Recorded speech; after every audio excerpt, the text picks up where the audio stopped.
Ugh! The aftertaste, bruh. It's on my lips. Is it supposed to be on your lips?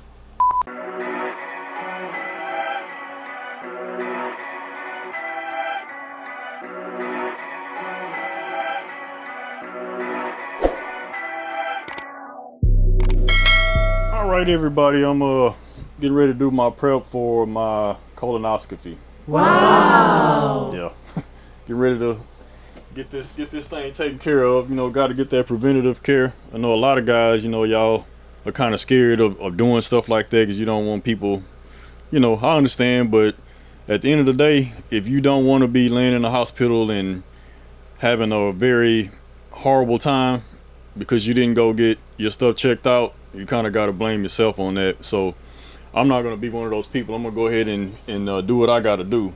So what I got here is, can't really remember the name of the medicine, but there's 8 ounces of it in here, and I have another 8 ounces of alkaline water that I use. You know, pretty much shake it up, give it a good mix. You know, see the little tornado in there.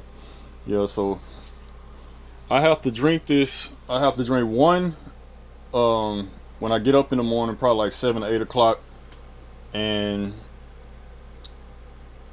this is I'm not looking forward to this because I don't think I smelled the medicine before I put it in here, and I didn't like the smell of it. So yeah, okay, here we go.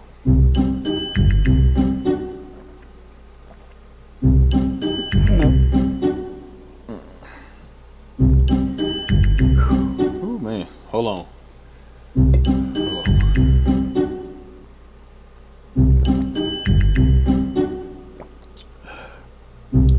Man, I'm gonna have to go ahead and just man, I ain't even got down to 8 yet. Bruh.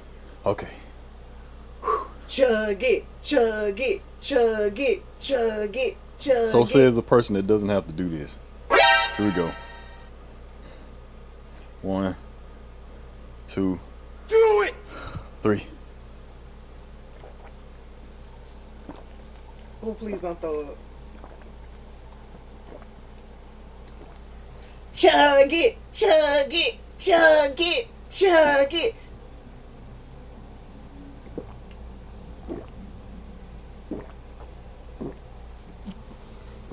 Ugh! Bruh. Whew. The aftertaste, bruh. Man, I wish I had some lemon. Whew. Whew. So, damn it, man. It's on my lips. Is it supposed to be on your lips? Okay. Whew. For the next maybe like 3-4 hours, it's probably gonna be pretty rough because everything that I've eaten, which, you know, since I've been fasting, I don't really have much inside of me, but anything that's in there, it's all got to come out until my colon is clear, you know, so they want to be able to see what's going on in there. Wow, man, I'm still tasting this medicine. It's like I can't What even. it tastes like? It almost smells like kind of fruity a little bit, but then it tastes like licorice and, man, I can't explain it. Or fennel and medicine. Yeah. So think about if you know what fennel is, or fennel seeds and licorice, mix those together and put them in some water. Bruh. That's what this stuff tastes like, man. Oh man, okay, yeah. I'm already kind of feeling my stomach bubbling. I don't know if it's like hunger pains or it's not supposed to work that fast, is it?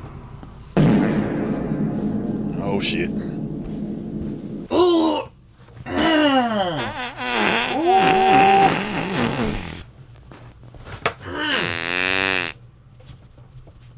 Oh man, come on. Ooh. You ready now, Pop? Nah. Ooh. Oh my goodness, I didn't eat that much food.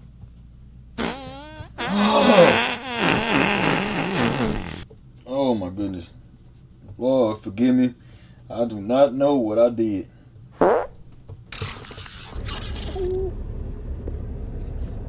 Good morning. Good morning.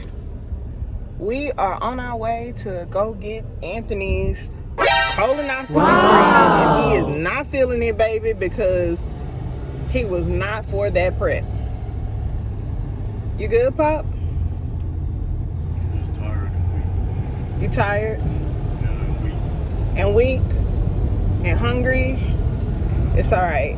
Soon as we done, what you want to eat? A salad? I'm gonna have to make that man a salad, y'all. I'm gonna have to make that man a salad. Have to stop by the store. Oh, we can go to Salada. Just have to get my man a salad. I want a salad too. Cause look at that. All right, I can't be driving and filming, so I will see y'all when we get to where we going. Before I actually went in for my colonoscopy, I had to wait for, I think it's the anesthesiologist to come pick me up and take me to the back. And I was next to an older guy that could have been maybe his 50s, 60s. He had had a colonoscopy once before, and he actually had his colonoscopy and they found cancer in his colon. And they found, I think it was like 2 or maybe 3 polyps that were too big for them to remove. So that actually the whole time that I was doing this, I wasn't even really too worried, you know what I mean? Even though this was like the first time I've been under anesthesia, and I've never had any surgery, no broken bones, no nothing. So this was like a different experience for me. So just hearing him tell the doctor that, man, I got a little worried myself, you know what I mean? And this really the reason why I feel like I'm gonna go ahead and do this video, because I want a lot of men to know that this is nothing to be ashamed of. It's something that you have to do, because if you don't do it, you could most definitely be a person that goes into the hospital and they find out that there's something more dangerous going on with your body. So I suggested that anybody that's watching this video, you go ahead and do that.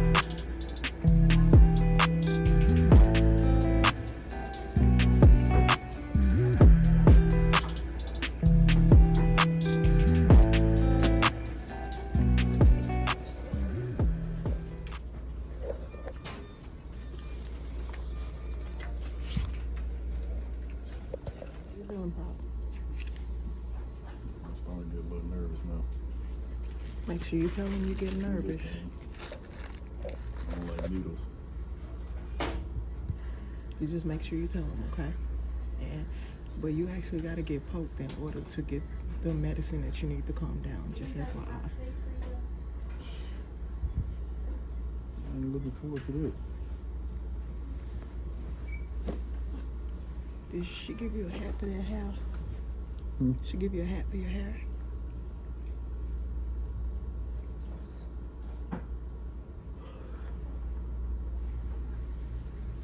Want to pray over yourself real quick? In the hands of the staff? Going through this medical procedure, that's the hands of the people that will be handling it. Are you ready? Bless them. Who got their IV? Yeah, I got IV in, but she was having a hard time finding my vein. Because you're so dehydrated. That's what it is? Yeah, if when you're dehydrated like that, it's harder for them to get a vein. Because when you're dehydrated, they collapse and get really small. Usually my hands, like, you can see my veins. Yeah, it's because you've been without anything to eat or drink. But the needle size that she uses is really small. So the small, it's like maybe, oh no, that's an 18 gauge, I think. They look small. The blue one is an 18 gauge, I think. But Hydration for me? I'm not sure if it's an 18 gauge. I can't remember. It's been a while since I've been at the hospital, but it looked big. To me, as a patient, yeah, it look big. It probably is like an 18 or 16. What is it? Fluids. Yeah.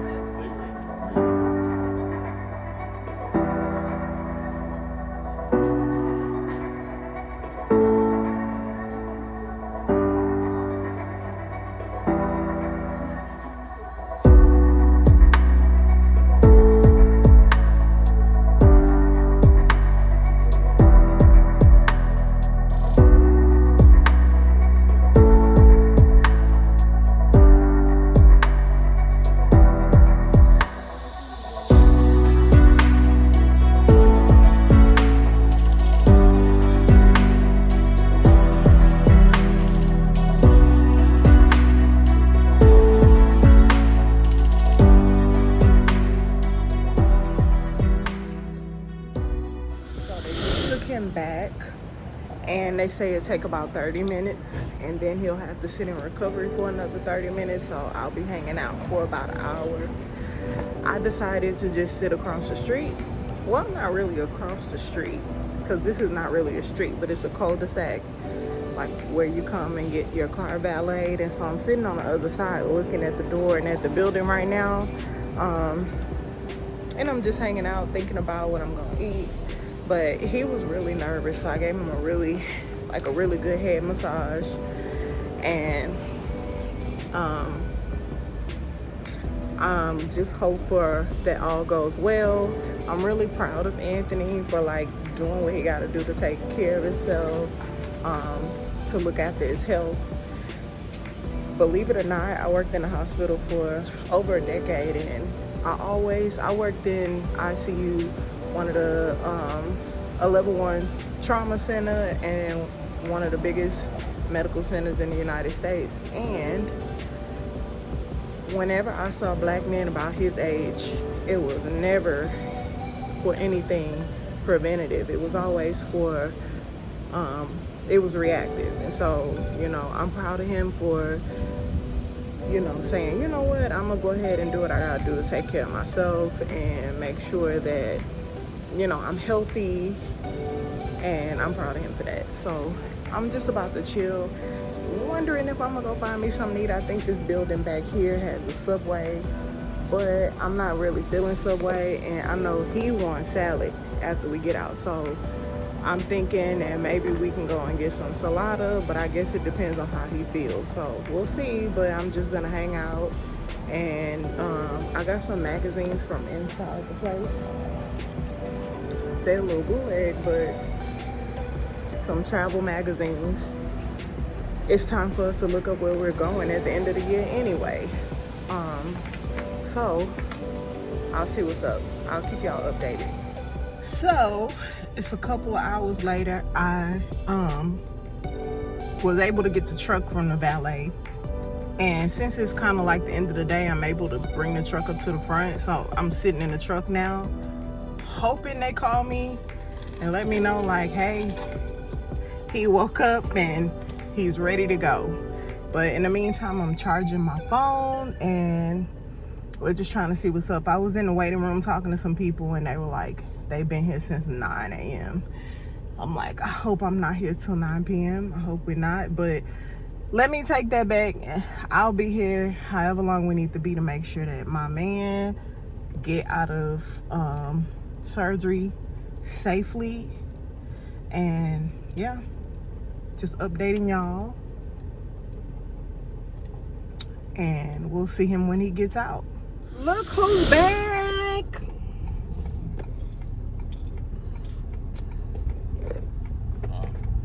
I don't remember anything. You don't remember nothing? So I ended up being able to get the truck, and I pulled it in the front probably like 40 minutes ago. And next thing you know, the nurse is like, hey, like at my window. Apparently they've been calling me because I was charging my phone in the truck, and then it went on drive mode, so it just ignored all of the calls. And that was odd because the truck wasn't even on. So I don't even understand that. But anyway, they found me, and then they brought him out. She let me know that Anthony refused the wheelchair. That's so like my husband. I can walk out on my own strength. You can walk on your own strength. How was it, babe? I don't know. What do you remember? They tricked me. How? Trying to distract me while they was putting stuff in my IV and wouldn't tell me what it was when I knew it was propofol. And that's all I remember. Yeah, you know it was propofol. That's why I asked them before you went in there what they was gonna give you. So they didn't trick you. They still didn't tell me what it was. I asked them. You asked them? And what they say? You remember that part, don't you? Yeah. Probably because they didn't want to make you anxious. Did you feel any pain? I don't feel anything. Even now? I don't feel nothing. Except hunger? Yeah, I'm still weak. You weak? We're gonna get you some strength, baby. That's why you're supposed to be in a wheelchair. Oh, this is such a blind spot. I can't see. Yeah, you take the camera, babe, so I can focus on driving.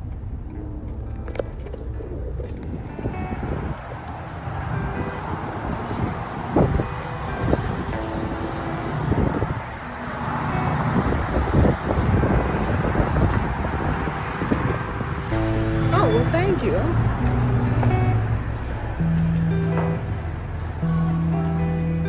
First meal that I'm gonna have. And how long? When the last time you had something to eat? 2 weeks. 2 weeks? You had something to eat before 2 weeks ago, babe. Hey. Oh, you go first. You haven't eaten in a while.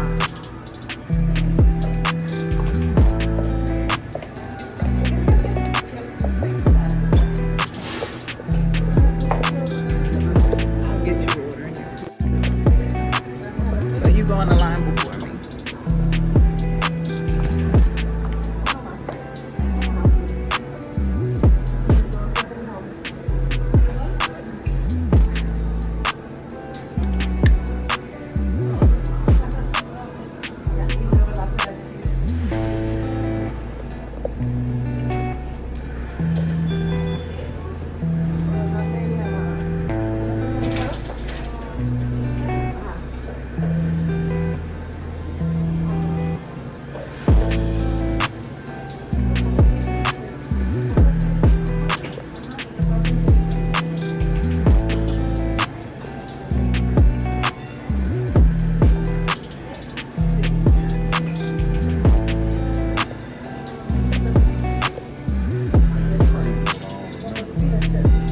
That's how anesthesia works.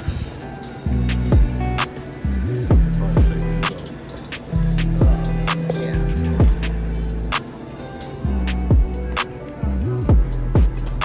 Don't fall. Alright. Good.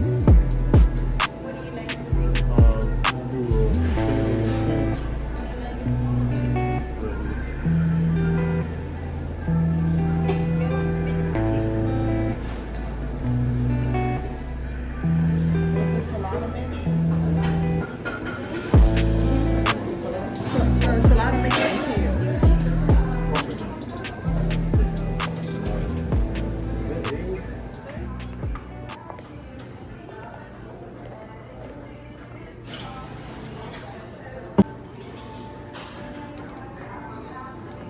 Need this bad.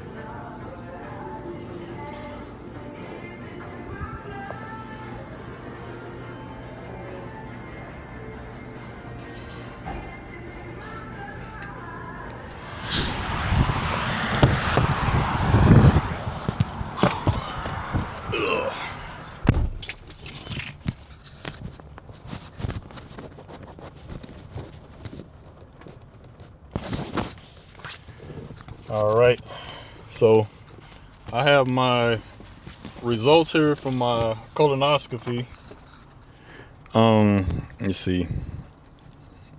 Just shows that I had 2, I think they're called polyps. It's actually you can see them. I don't know if you can see them, but they're kind of like right here is 2 of them, and then there's, you know, that's what they look like, little yellow dots. So, and it says that I have internal hemorrhoids, so I have to talk to my doctor and see what's the deal with that. Before I got there, I had to use the restroom again. Hold on, y'all. Let me it's a little warm in here, man. Need some air. All right, well, back to it. I'm a little cooler now. Yeah, but so I'm headed to the back, and right before we get out, I'm like, man, I gotta use the restroom, because, you know, I took that medicine, and the medicine, I like all the way up until the time that I left the house, it seemed like my butt was just doing its own thing. Bruh. So once I got to the back, I asked him to stop so I could use the restroom. I used the restroom. He rolls me back to the I guess the operating room. So once I get back there, you know, I'm looking around because I'm very observant. I want to know, you know, what's going on and what things are. So I'm asking questions and whatnot. And I already knew about the propofol and what that was gonna do once it got into the IV. So I'm like, okay, well, if they at least let me know when the propofol is going in, then I know, you know what I'm saying, when things is about to get real. So while I'm sitting there, I guess he's the anesthesiologist, African guy. He's talking to me. He's like, hey, how you doing? You know, speaking to me, you know, introducing himself. So I was like, are y'all using fent or are y'all using propofol? He's like, oh, we're using propofol. Oh, okay. He's like, what do you know about propofol? And I was like, I don't know much, but I know, you know, that I'm probably not going to remember anything, and then, you know, it's going to probably go pretty quick. So I'm not really knowing the whole time that the man done already slid the propofol into the IV. So I'm sitting there talking, and we started talking about Michael Jackson, and I'm telling him about, you know, different things I do in my life. And before I knew it, I was waking up in the other room. Like, I don't remember a damn thing. I don't remember nothing. I don't remember going to sleep. I don't remember the last thing that he said to me. I just woke up to other people in front of me sleep. And I'm like, okay, when is the colonoscopy going to start? And when I'm looking, I'm like, oh, I'm not in that room no more. So maybe they hadn't already, you know, did their thing. So that was like the strangest thing for me, because I don't know what they used in the procedure besides the anesthesiology part of it. But I'm just glad that I went at the time that I did, because I think when they tell you should go is like 45, man, I would go before that, because there's no way that I would have known that there was something growing in my colon. Like, I would have never known that. And I kind of value myself as a person that takes care of herself. You know, I work out and I take, you know, supplements. I do all the things that you know that I should do. But that's just something that you can't really prevent that. Like, that's just something that it just happens. I don't even know if they can really explain where it comes from, but it, you know, it's there. So you don't want to get signs of like bleeding or anything that makes you feel like, man, I got something serious going on. You know what I mean? So if I were you, man, I would go 43, 44.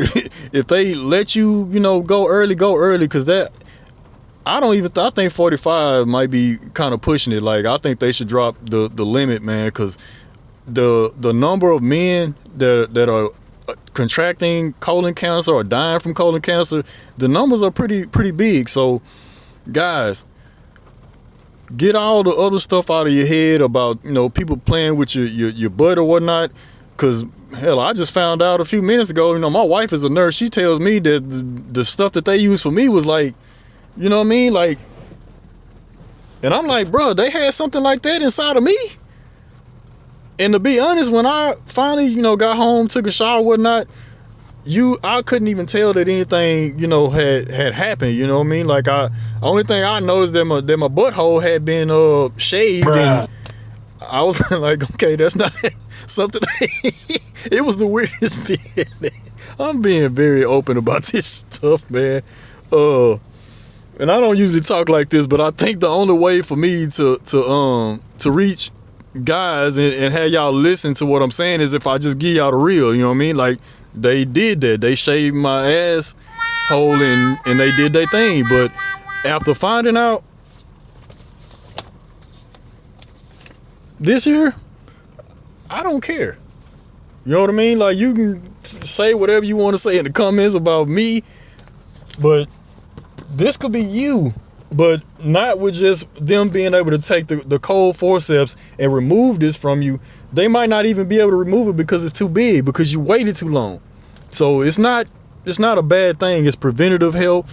It's something that men have to do. You know, you have to do it. And if you don't do it and you wait until you 50, 60, 70 years old, you could be like the guy that was laying next to me that they found, you know, colon cancer. And that's like one thing that I like. I've seen so many people pass away from cancer. I've seen people suffering from cancer, and it's heartbreaking. Like, I could tell you a story about this lady that I used to work with at Home Depot. I can't remember her name. Man, she was a really nice lady. you know, she was always at work. She always had a positive attitude, real cool. And just one day I came to work and they were saying that she was in the hospital and she was really sick with cancer and they didn't know if she was gonna make it. Take it, I didn't really know the lady like that. Like, we would speak to each other in passing at work, but since I was her coworker, I was like, man, you know what? I'm gonna go ahead and go up there and see this lady. You know what I mean? Like, that's just what type of person I am. So I go up there. We get to the hospital, get to her room. And the lady is pale white. She's pale white. I've never seen. She was actually pale white, but her skin was like a yellowish color, and she was on meds, and she was like screaming and yelling and saying, you know, "Mama, it hurts. I can't take no more." And that scared me so much, man, that I couldn't do it. I you know, said my piece to her, then I left, and I was like, man, I don't ever want to go through that. So yeah, that's funny. I didn't even.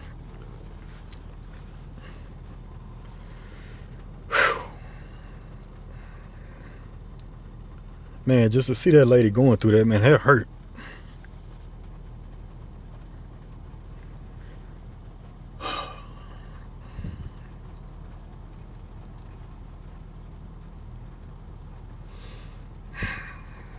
Yeah, but I don't remember her name, man, but rest in peace to her.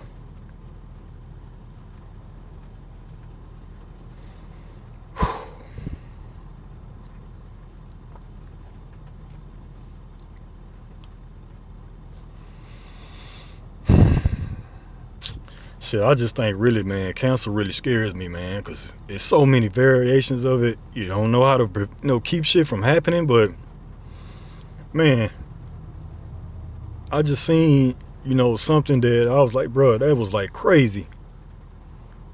Like, that she suffered, and it didn't matter how much medication they gave her, she couldn't. She still felt the pain. I don't want to be like that.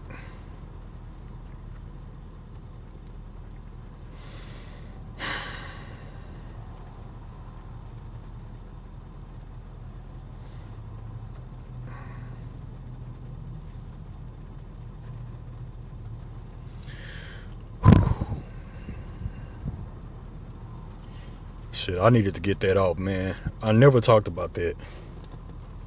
I never talked about how that felt.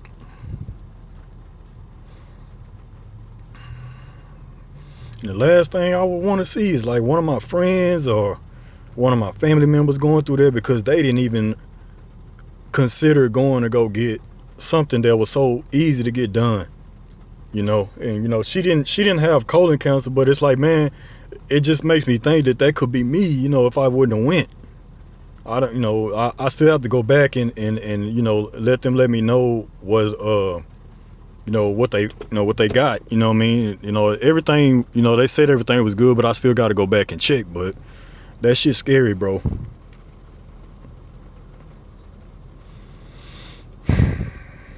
So just real talk, man, like, bro, y'all go get them those colonoscopy, man. Like, it could be the one thing to save your life, bro. Like, if you got kids and you give a damn about them, family, you give a damn about them, bro, man, go get that colonoscopy and don't put yourself in a situation where they gonna have to, you know, watch you go through what that lady went through. So I hope this reaches the people that it needs to, man, because honestly, I'm not an emotional guy, man, bro, but that situation right there, bro, that shit scared the fuck out of me. Yeah, but my colonoscopy, this is my colonoscopy story. This is what I did to get to that point, and this is the same story that you should have, you know, the same thing. You should be able to smile and laugh about the situation because you came out with everything being okay. Like, that's what you want, and that's what I got. Guys, please please go get your colonoscopy or any preventative health that you're supposed to get by a certain age. Don't even wait to that age that you get to that age. Just go ahead and get it out the way. Because if there is something going on, you can give yourself a chance. Like, don't wait till it's too late where you don't have a chance. Give yourself a chance. So I'm signing out, man. Thank y'all for listening. Flipper out.